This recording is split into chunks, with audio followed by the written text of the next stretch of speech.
Hello students, welcome back to my channel. आज हम पढ़ेंगे रेस्पिरेशन इन ह्यूमन। जैसा कि मैंने आपको पहले बताया था, रेस्पिरेशन में क्या होता है, ऐसी प्रोसेस जिसमें फूड से एनर्जी का रिलीज होना, फूड से एनर्जी का मिलना हमारा रेस्पिरेशन कहलाता है।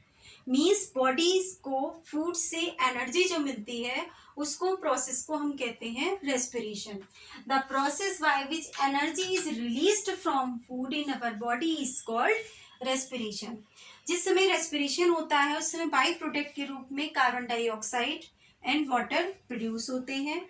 इसमें क्या होता है, हमारा ये जो रेस्पिरेशन होता है सेल्स में होता है और इसमें रेस्पिरेटरी सिस्टम इन्वॉल्व होता है। रेस्पिरेटरी सिस्टम क्या होता है कि the function of respiratory system is to breathe in oxygen for respiration and to breathe out carbon dioxide produced by respiration. Means जिस समय फूड से एनर्जी प्रोड्यूस होती है, मीन्स जिसमें रेस्पिरेशन होता है, उस समय रेस्पिरेटरी सिस्टम में क्या फंक्शन होता है कि O2 जो होती है वो ब्रीथ इन होती है और कार्बन डाइऑक्साइड जो होती है वो ब्रीथ आउट होती है। ओके, अब हम पढ़ते हैं रेस्पिरेटरी सिस्टम। अब हम पढ़ेंगे respiratory system in man. Man में देखते हैं रेस्पिरेटरी सिस्टम कैसे होता है। तो सबसे पहले हम ये देखेंगे कि हमारी बॉडी में जो गैसेस का एक्सचेंज होता है वो कैसे होता है, कैसे बॉडी में हमारी गैस जाती है और कैसे बाहर आती है। तो चलिए सबसे पहले हम पढ़ते हैं रेस्पिरेटरी सिस्टम इन ह्यूमन में देखते हैं। तो देखिए अब क्या है, यहाँ पर देयर आर, सबसे पहले ये देखिए ये क्या है, ये है लंग्स, इनको बोलते हैं lungs. There are 2 in number. ये बॉडी का सबसे इंपॉर्टेंट ऑर्गन होता है लंग्स, जिसे हम क्या कहते हैं लंग्स। ये सबसे बॉडी का इंपॉर्टेंट ऑर्गन है। अब लंग्स जो होता है हमारे बहुत डेलिकेट होते हैं। लंग्स जो होते हैं वो बहुत डेलिकेट होते हैं, इनको प्रोटेक्शन की जरूरत होती है और इनको प्रोटेक्ट करने के लिए क्या होता है, इन लंग्स के ऊपर राउंड राउंड एक क्या होता है, बोन का स्ट्रक्चर होता है। देखिए कैसे, जैसे सपोज ये हमारे देखिए लंग्स है,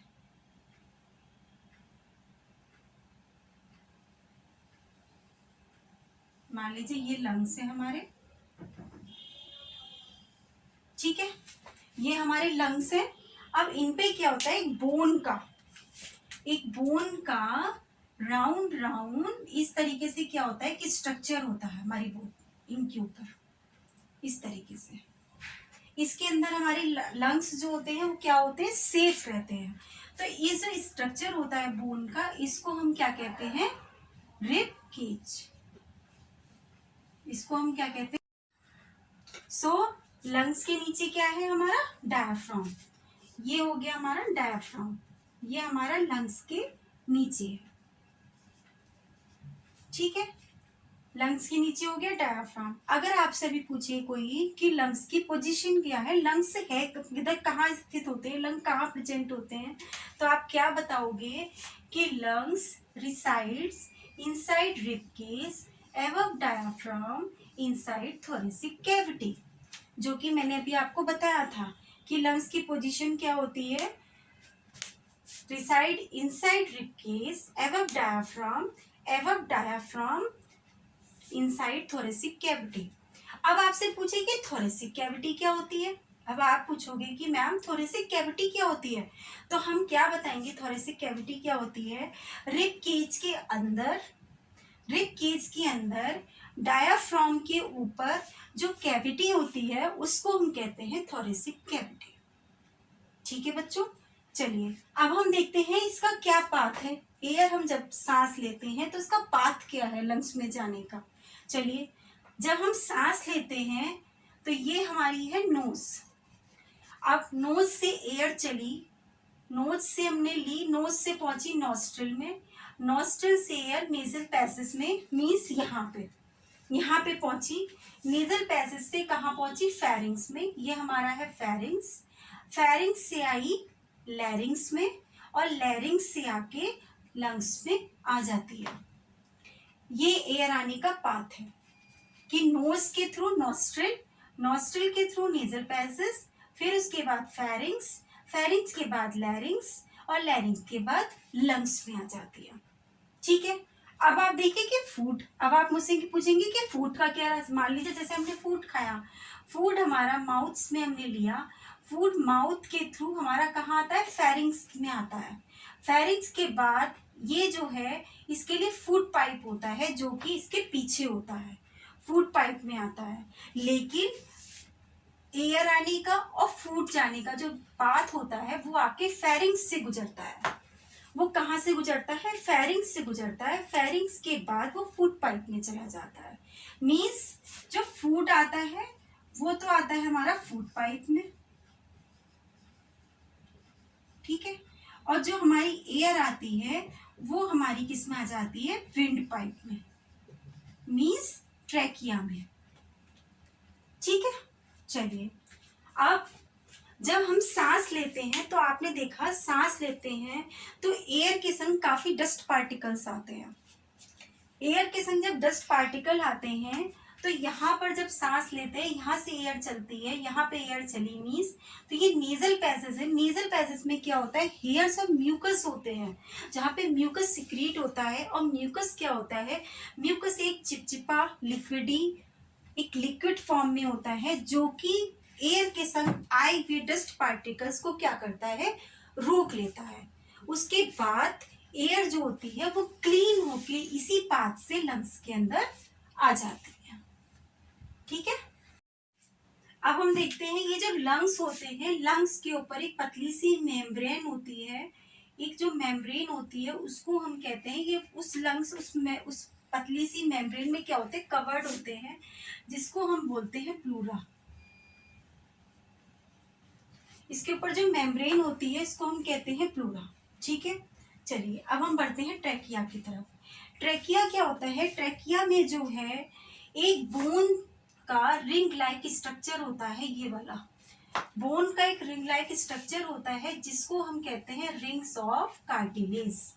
रिंग्स ऑफ कार्टिलेज ये किससे होता है, ये बोन से बने होते हैं। ये जो कार्टिलेज के आप देख रहे हो फॉर्म, ये रिंग ऑफ कार्टिलेज होते हैं। ये क्या करते हैं, ये ट्रैकिया को क्या बनाते हैं, स्ट्रॉन्ग बनाते हैं। सपोज इससे क्या होता है, इससे हमारी ट्रैकिया जो होती है वो कोलैप्स नहीं हो पाती है। सपोज हमारी एयर आ रही है, मान लीजिए ये कोलैप्स हो जाए तो क्या होगा, एयर जो होगी वो वहीं पर रुक जाएगी, जिससे सफोकेशन के दौरान क्या हो सकता है, हम मर भी सकते हैं, ठीक। अब ये जो ट्रैकिया आ रही है उसके बाद ये लंग्स में जाके दो पार्ट में डिवाइड हो जाती है, जिसको हम कहते हैं ब्रोंकस, जिसको हमने क्या बोल दिया, ब्रोंकस। ट्रैकिया टू पार्ट में डिवाइड हुई जिसको हमने बोल दिया ब्रोंकस। अब ये ब्रोंकस भी जाकर ट्री लाइक स्ट्रक्चर में, एक ट्री लाइक के जैसे ट्री की ब्रांचेस होती हैं, इस तरीके से ये डिवाइड हो जाती है, जिसको हम कहते हैं ब्रोंक्यूल्स, ठीक। ये ट्री लाइक स्ट्रक्चर जैसे ट्री की ब्रांचेस नहीं देखते हो आप, शाखाएं फैली हुई होती है, ठीक ये वैसी फैल जाती हैं, जिनको हम बोलते हैं ब्रोंक्यूल्स। अब इन ब्रोंक्यूल्स के एंड पर, इन ब्रोंक्यूल्स के एंड पर क्या होता है, इस तरीके से एक ग्रेप्स लाइक स्ट्रक्चर होता है, ऐसे करके ये ग्रेप्स लाइक स्ट्रक्चर होता है, जिसको हम क्या बोलते हैं, एल्वियोलाई। इसको हम क्या बोलते हैं, एल्वियोलाई। ये ग्रेप्स लाइक स्ट्रक्चर होता है, ठीक है। अब डिफ्यूजन क्या होता है, वो हमारा कहाँ होता है, एल्वियोलाई में ही होता है, ठीक। मैंने आपको क्या बताया कि ब्रोंक्यूल्स होती है, वो ब्रोंक्यूल्स के एंड पर क्या होता है, ये ग्रेप्स लाइक स्ट्रक्चर होता है, जिसे हम कहते हैं एल्वियोलाई। यहाँ पर O2 आई, अब यहाँ पर हुआ क्या हुआ, डिफ्यूजन हुआ।